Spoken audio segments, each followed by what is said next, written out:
I'm going to now bring in Michael Geoghegan. He's a political analyst. Welcome, Michael. Thanks for having me. So I want to bring up our poll numbers here. Today, look, this is a weekend we're anticipating is going to be somewhat quiet. They've got the big debate that's going to happen on Monday. But if we take a look at our poll numbers right now, Justin Trudeau is still, he's got a pretty strong lead against Andrew Scheer, especially when we're taking a look at, there it is here, preferred prime minister. We're about 34% for Trudeau, 27% for Scheer. We've seen both Singh and May have inched up as well. But what are your thoughts on sort of when you're looking at those numbers there and what you think Trudeau needs to do in order to maintain that lead or even widen the gap? Well, certainly this is good news for Justin Trudeau. They're starting to move back into territory where they can start thinking about having a majority. Obviously disappointing for the Conservatives, but certainly, keeping focused on the bread and butter political issues seems to have worked well for the Liberals. It's also worked well for the NDP. Their numbers have moved up, so they seem to have, clearly moved ahead of the Greens as sort of the third-party alternative. So it's going to be a struggle for both Trudeau and the NDP. They want to keep that momentum, that political momentum going. I also want to talk to you about the vetting process. Over the course of this election, we have seen candidate after candidate either being questioned or dropped. We know there have been recent drops that have happened in the last day or so. Talk to me a bit about the process in terms of what you know. And I guess, of course, questions being raised is when you are vetting a candidate, whether it's candidates for the party or leader of the party, all information should be looked at versus what we're seeing here, information trickling over the course of this campaign and raising a number of questions, not just with regards to which candidate is appropriate and which candidate is going to stick around, but the credibility of the party itself. Yeah, absolutely. And certainly, I mean, you're up against a couple of different things. One, thanks to the internet and social media, any step never dies. It's there forever, right?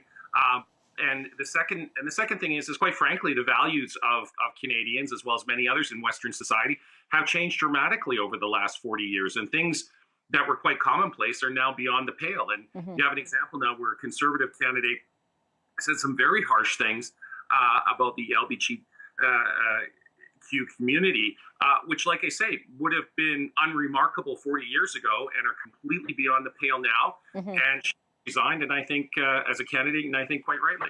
And it's going to be interesting, as you say, what you put on social media is going to live there forever. We've got this big debate that's happening on Monday. All 6 leaders are going to be at the podium. I want to bring up a board here, Michael, just taking a look at what issues are going to be covered here. We've got 5 of the main issues here. We'll bring up that board in just a second there. But I want us to also take a look at the leaders as well. Here's the board here. So they're going to be focusing on affordability and economic insecurity. These are the debate topics.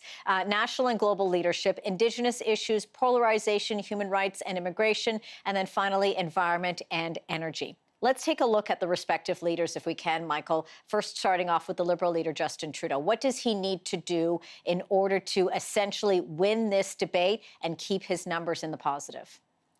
I think what he has to move beyond is some of the sort of touchy-feely, warm and gooey wordsmithing and here are the substantive policies. Here are the changes that I'm going to make, in the lives of ordinary Canadians to help them make ends meet.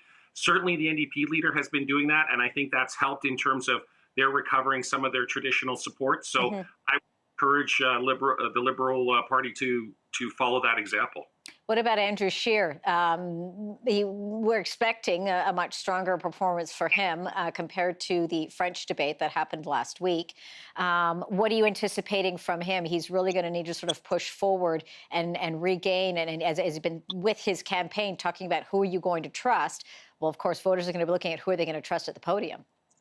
Well, exactly. And certainly Scheer has to make it clear that he is his own person. That he's not in any way a puppet of Harper or anyone south of the border, and that, and here are the clear and substantive policies that he's going to move forward on. He certainly talked about some tax cuts, et cetera, for lower income Canadians, that sort of thing. But again, I think what Canadians are looking for are what are the bread and butter issues that you're going to deliver and who trust the most actually deliver on those promises if they're elected.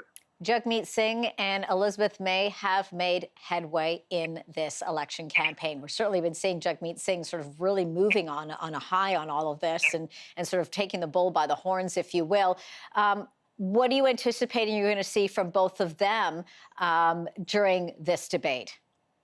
Well, you know, as obviously Elizabeth May was at a disadvantage in not being part of the French language debate in Quebec. Right. So she's going to be looking to create some political elbow room. But the Greens are now definitely in fourth place behind the NDP. So she's going to be looking to strike some kind of a blow, mark in the debate.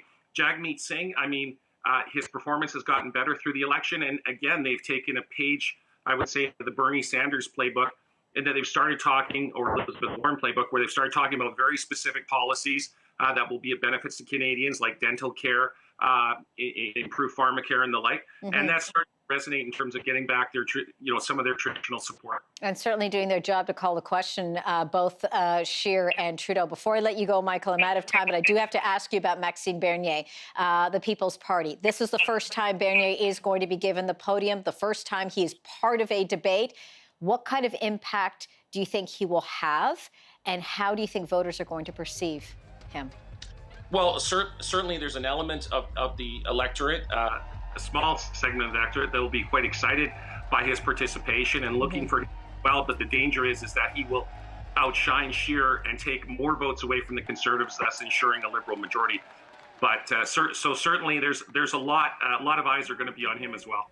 We are going to have that for you, of course, on October the 7th on Monday. Make sure everyone tune in here, but certainly we'll be breaking it all down as well. Michael Geoghegan, always a pleasure. Thanks a lot for chatting with me. Thank you.